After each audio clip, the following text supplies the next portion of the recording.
ہم وہی کہیں گے جو ہمارا دین ہم کو بتاتا ہے، عمل کرو تو تمہارا بھلا ہے۔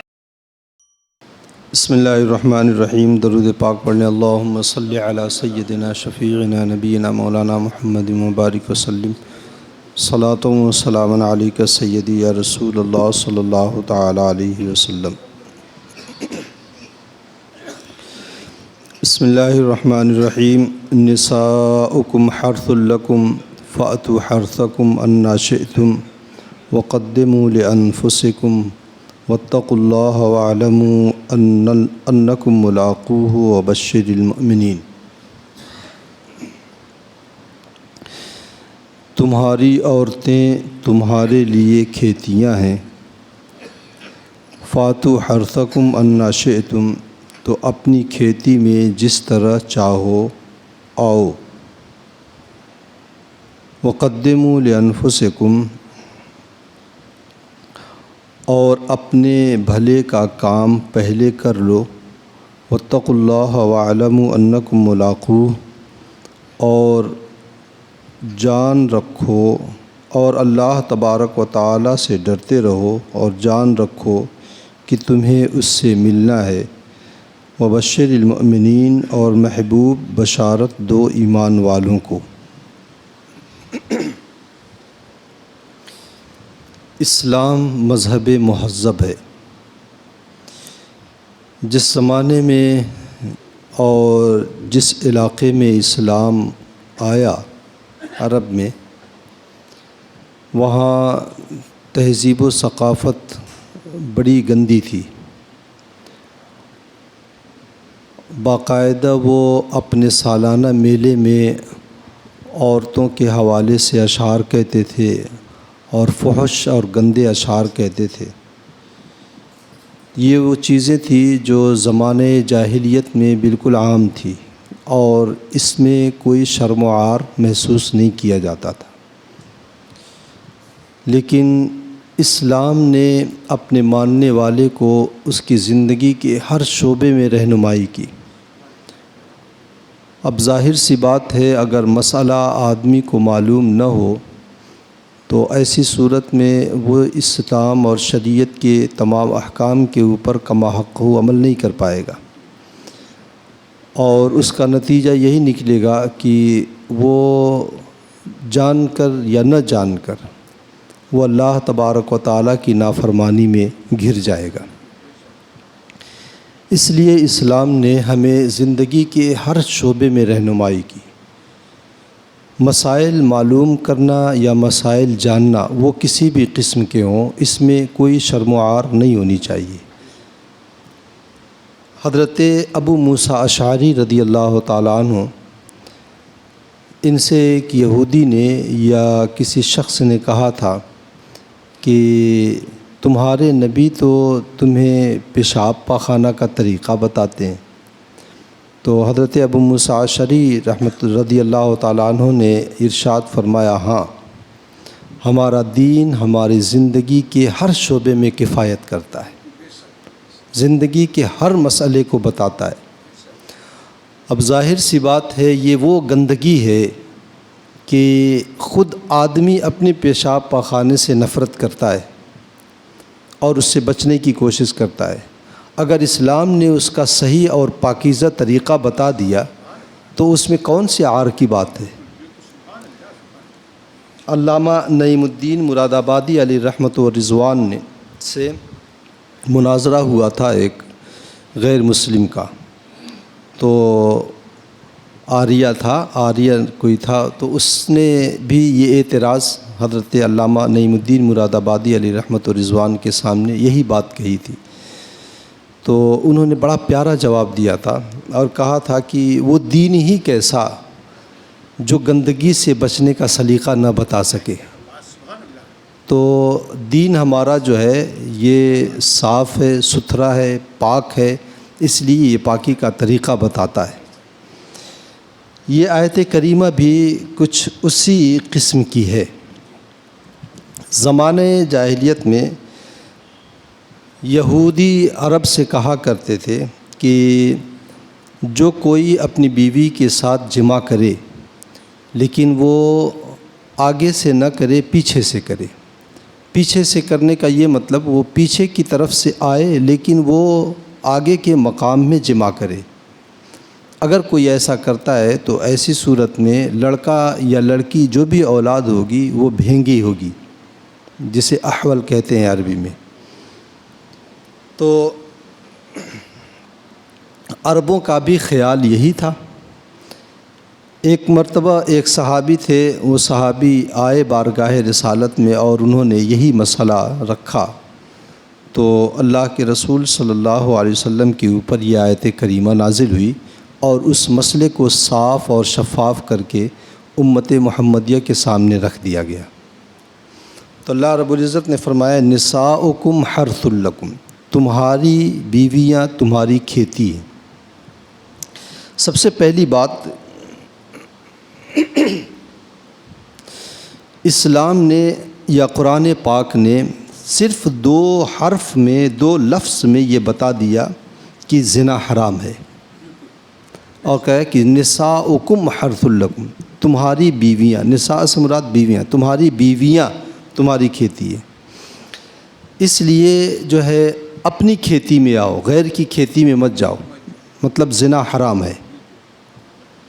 دوسرے یہ عورتوں کو یا بیویوں کو قرآن نے، اللہ رب العزت نے کھیتی کہا ہے، اور کھیتی کا مقصد ہوتا ہے پیداوار، اور آدمی کے لیے پیداوار اپنے کھیت کی حلال ہوتی ہے، غیر کے کھیت کی پیداوار حلال نہیں ہوا کرتی ہے۔ تو اللہ رب العزت نے فرمایا تمہاری بیویاں تمہاری کھیتی ہیں، فاتو حرثکم، تو اپنی کھیتی میں آؤ، انا شئتم، جس طرح چاہو، جیسے چاہو، چاہے آگے سے آؤ چاہے پیچھے سے، لیکن یہ بات ذہن میں رہے کہ محل وطی یعنی جماع کا جو مقام ہے وہ آگے کا مقام ہے، پیچھے کے مقام میں جماع حرام ہے۔ اس کی وجہ کیا ہے وہ آگے بتا رہا ہوں میں۔ تو یہ بھی بتا دیا کہ فاتو حرثکم انا شئتم، کہ اپنی کھیتی کے پاس جس طرح چاہو آؤ، لیکن جو محل ہے، جو مقام ہے شریعت نے جسے بتایا ہے جائز اور حلال، اس وہاں پر آؤ، جو ناجائز و حرام ہے وہاں مت جاؤ۔ اور اس سے پہلے ایک ادب کا طریقہ بتایا کہ وقدموا لانفسکم، اپنے لیے بھلے کا کام، بھلائی کا کام آگے بھیج لو، مطلب کچھ نیکیاں کر لو، یا تو صدقہ و خیرات کر لو، یا جمعہ سے پہلے بسم اللہ پڑھ لے، یا وہ حدیث پاک میں جو دعا ہے اللہ کے رسول صلی اللہ علیہ وسلم نے فرمایا ہے کہ تم میں سے جب کوئی اپنی بیوی سے قربت کرے تو یہ دعا پڑھ لیا کرے، اللہم جنبنی وجنب الشیطان ما رزقتنی، کہ مولا مجھے بھی شیطان سے بچا اور میری صحبت کے نتیجے میں جو اولاد آئے اسے بھی شیطان سے محفوظ رکھ۔ لیکن یہ بات ذہن میں رہے کہ یہ جتنی بھی دعائیں ہیں یہ دعائیں سطر کھولنے سے پہلے پڑھنی ہے، کیونکہ سطر کھولنے کے بعد جو ہے ان دعاؤں کا پڑھنا یہ خلاف ادب ہے۔ جیسے پیشاب پاخانے کے لیے آدمی جب بیت الخلاء میں جاتا ہے تو اس کی جو دعائیں ہیں وہ اس میں داخل ہونے سے پہلے باہر ہی پڑھ لے، اور اگر اندر پہنچ گیا نہیں پڑھ سکا ہے تو پھر زبان سے نہ پڑھے، دل میں پڑھے، اور وہ بھی سطر کھولنے سے پہلے پڑھے۔ تو بسم اللہ پڑھ لے، اچھا بسم اللہ یا دعا پڑھ لے۔ اور یہ بات بھی ہے کہ جو کام حرام ہوتا ہے، حرام کام کے اوپر بسم اللہ پڑھنا کفر ہے۔ جیسے حرام قطعی زنا حرام ہے، اب زنا میں اگر کوئی بسم اللہ پڑھتا ہے تو اس کے اوپر اندیشہ کفر ہے۔ تو یہاں پر اس سے بھی یہ پتہ چل گیا، اللہ رب العزت نے جب فرما دیا وقدموا لانفسکم، اپنے لیے بھلائیاں کر لو، تو اس سے بھی یہ پتہ چل گیا کہ ہمیں جانا ہے اپنی ہی کھیتی کے پاس اور جائز طریقے سے جانا ہے۔ واتقوا اللہ واعلموا، اچھا اس کے بیان کا مقصد یہ ہے کہ جو یہودی یہ افواہ پھیلا رہے تھے کہ اگر کوئی اپنی بیوی کے پاس آئے اور پیچھے کی طرف سے آگے کے مقام میں آئے تو لڑکا بھینگا پیدا ہوگا، تو یہ جو ہے ایک باطل نظریہ ہے، ایک غلط نظریہ ہے، بلکہ عورتیں تمہاری کھیتیاں ہیں، اس کھیتی میں چاہے جس طرح سے آؤ، لیکن یہ کہ محل وطی میں آنا ہے۔ واتقوا اللہ واعلموا انکم ملاقوہ، اور اللہ سے ڈرتے رہو اور یہ بات جان رکھو کہ تمہیں اس سے ملنا ہے، اس لیے کوئی حرام کام نہ ہونے پائے۔ یہ بات بھی اس آیت کریمہ سے پتہ چلی کہ ہمیں دنیا کے کام میں بھی ہم لگے رہیں تو اس میں بھی ہمیں آخرت کو ملحوظ رکھنا ہے۔ ہم دنیا کے کام میں لگ کر کے بھی آخرت کو بھلا نہ بیٹھیں اور آخرت سے غافل نہ رہیں۔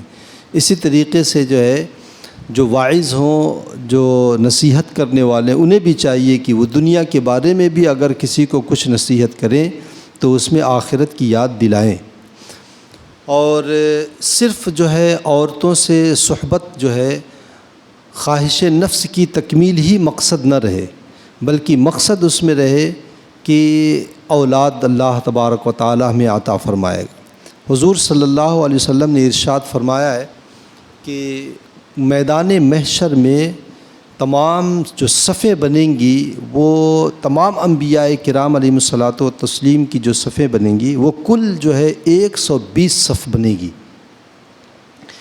120 صف، اور 120 صفیں میں ایسا نہیں ہے کہ وہ 30-40 آدمی رہیں گے، بلکہ ہر صف تا حد نگاہ رہے گی، 120 صف۔ اور اللہ کے رسول صلی اللہ علیہ وسلم نے فرمایا ہے کہ 40 صفوں میں تمام انبیاء کرام علیہم الصلاۃ والتسلیم کی امتیں سمٹ جائیں گی، اور میری امت 80 صفوں میں رہے گی۔ اسی لیے اللہ کے رسول صلی اللہ علیہ وسلم نے ایک حدیث میں ارشاد فرمایا ہے کہ تزوج الودود الولود، ایسی خاتون سے نکاح کرو جو ٹوٹ کر تم سے محبت کرے اور جس کے اندر بچہ پیدا کرنے کی صلاحیت ہو۔ اور وجہ اس کی کیا؟ فإنی مکاثر بکم الامم یوم القیامہ، کہ میدان محشر میں تمہاری وجہ سے جو کثرت ہوگی میری امت کی، میں اس کی وجہ سے میدان محشر میں تمام انبیاء کرام کی امتوں کے اوپر فخر کروں گا۔ تو ہماری اولاد اگر سرور کائنات صلی اللہ علیہ وسلم کے لیے فخر کا سبب بنے تو بہت بڑی خوش نصیبی ہے یہ۔ اس لیے آدمی جب صحبت کرے تو یہ بھی نیت رہے کہ اللہ تبارک و تعالی مجھے اولاد جو ہے عطا فرمائے گا۔ اب یہ کہ غربت ہے، اولاد آئے گی تو میں کھلاؤں گا کہاں سے، تو یہ اللہ تبارک و تعالی نے ہر جاندار کا رزق اپنے ذمہ کرم پر اس نے اٹھا رکھا ہے۔ وما من دابۃ فی الارض الا علی اللہ رزقها۔ ہماری عقل مندی، چالاکی یا تجارت یا ہماری تقریر و تحریر یا اور کسی چیز کی وجہ سے رزق نہیں ملتا ہے۔ رزق جو ہمارے حصے میں مقسوم ہے وہ تو ہمیں مل کر کے رہے گا۔ یہ الگ بات ہے کہ اللہ تبارک و تعالی نے ان چیزوں کو رزق کا سبب بنا دیا ہے، تو اللہ تبارک و تعالی نے رزق کا ذمہ اپنے کرم پر اٹھا رکھا ہے۔ اس لیے اس قرآن پاک میں اللہ رب العزت نے فرمایا بھی لا تقتلوا اولادکم خشیۃ املاق، کہ تنگی معاش کے خوف سے اپنی اولاد کو قتل مت کرو۔ یہ جو رحم میں جو ہے پتہ چلتا ہے بیٹی ہے بیٹا ہے، اور پہلے ہی سے اسے گرا دیتے ہیں کہ جو ہے وہ کیا کہتے ہیں اس کو انگریزی میں پتہ نہیں کیا کہتے ہیں، کہ مطلب پلاننگ، کون سی پلاننگ رہتی ہے وہ؟ Family planning. تو یہ فیملی پلاننگ ہمارے کرنے سے کچھ نہیں ہوتا ہے، یہ سب رب کائنات کی جانب سے ہوتا ہے۔ تو اللہ تبارک و تعالیٰ نے فرمایا کہ لا تقتلوا اولادکم خشیۃ املاق نحن نرزقہم وایاکم، کہ ہم ان کو بھی رزق دیتے ہیں اور تم کو بھی ہم ہی رزق دیتے ہیں۔ تم یہ سمجھو گے کہ اپنی طاقت کی بنیاد پر ہم کما رہے تھے، نہیں، تمہیں بھی رزق ہم ہی دیتے ہیں، ہم ان کو بھی رزق دیں گے، جیسے تم کو دیتے ہیں ویسے دیں گے۔ جب بچہ ماں کے پیٹ میں رہتا ہے تب تو باپ کی کوئی ایسی قدرت نہیں رہتی ہے کہ وہ اٹھا کر کے جو ہے بچے کے منہ میں کوئی ایک نوالا ڈال دے، تب بھی تو اللہ تبارک و تعالی وہاں اسے رزق پہنچاتا ہے۔ دنیا میں آتا ہے تب بھی ماں کا اتنا دخل ہوتا ہے کہ بس اپنا پستان بچے کے منہ میں ڈال دیتی ہے، باقی اس ماں کے کوئی اس میں دخل نہیں ہوتا ہے۔ دودھ کا بننا، دودھ کا اترنا، اس دودھ کا غذا بن جانا اور ہضم ہو جانا، یہ سب اللہ تبارک و تعالیٰ کی قدرت اور اس کی مشیت رہتی ہے۔ تو رزق اللہ رب العزت نے اپنے ذمہ کرم پہ اٹھا رکھا ہے۔ تو اولاد کی نیت سے اگر بیوی سے قربت کیا جائے تو علماء فرماتے ہیں عبادت میں فراغت بھی ملتی ہے اور طبیعت میں سکون بھی ہوتا ہے، اللہ تبارک و تعالی رزق بھی دیتا ہے۔ کبھی ایسا بھی ہوتا ہے کہ باپ کی قسمت میں اور اس کی تقدیر میں رزق تھوڑا ہوتا ہے، لیکن جو اولاد اسے ملی ہے اس کی قسمت میں رزق زیادہ ہوتا ہے، تو یہ تو بیٹے کے صدقے میں کھا رہا ہے، بیٹے کے صدقے میں عیش و عشرت کر رہا ہے وہ۔ جیسے بارگاہ رسالت میں ایک صحابی آئے، انہوں نے عرض کیا یا رسول اللہ میرا بھائی جو ہے کچھ نہیں کرتا ہے، میں سب کچھ کرتا ہوں۔ تو اللہ کے رسول صلی اللہ علیہ وسلم نے فرمایا تھا کہ لعلک ترزق بہ، ہو سکتا ہے اس کا رزق اس کے نام کا ہے، اتر رہا ہے تمہارے پاس۔ تو اللہ تبارک و تعالی نے رزق ہم تمام لوگوں کا اپنے ذمہ کرم پر اٹھا رکھا ہے۔ تو اس طرح کی باتیں جو ہیں یہ اسلامی نظریے اور اس کے فکر کے خلاف ہے۔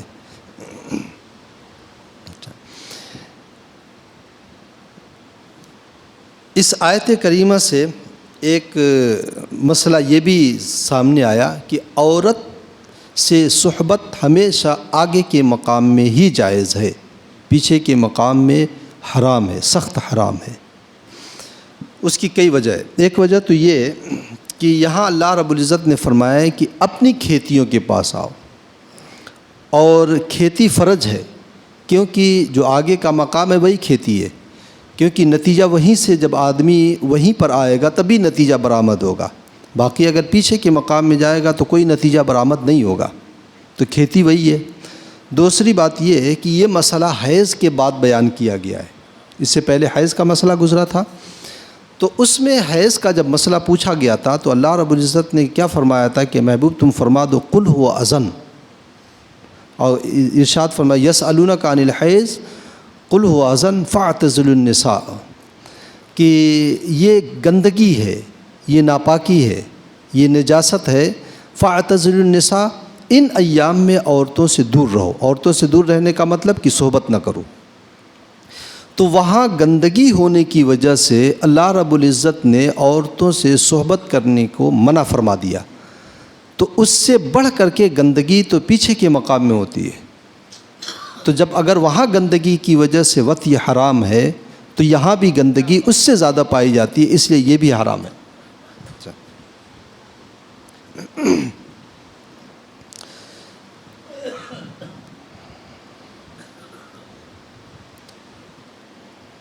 اس آیت کریمہ سے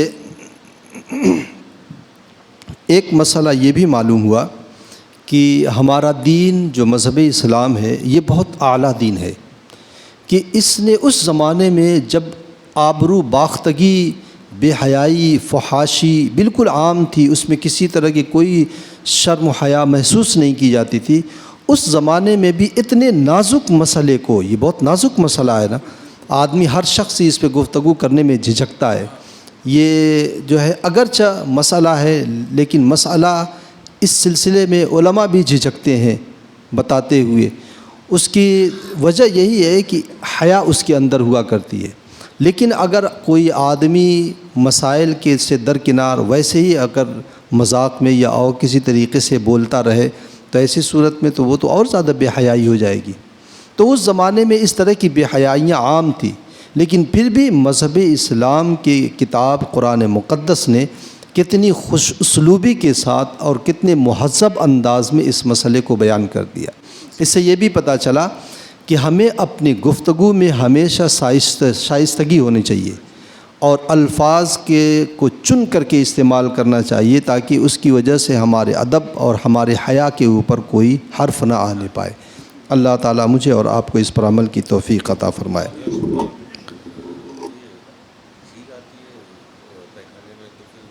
اگر باتھ روم میں کوئی ہے لیٹرنگ میں اور چھینک آ جائے تو چھینک جب آئے تو الحمدللہ کہنا چاہیے، لیکن چونکہ وہاں پر اللہ رب العزت کا نام یا اس طرح کی باتیں جو ہے درست نہیں ہے، اس لیے آدمی زبان سے الحمدللہ نہ کہے بلکہ دل میں الحمدللہ پڑھ لے۔ اللہم صلی علی سیدنا شفیعنا نبینا مولانا محمد وبارک وسلم صلاۃ و سلام علیک سیدی یا رسول اللہ صلی اللہ علیہ وسلم اللہم ربنا تقبل منا انک انت السمیع العلیم وتب علینا انک انت التواب الرحیم وصلی اللہ تعالی علی خیر خلقہ ونور عرشہ وقاسم رزقہ محمد وعلی آلہ واصحابہ اجمعین برحمتک یا ارحم الراحمین۔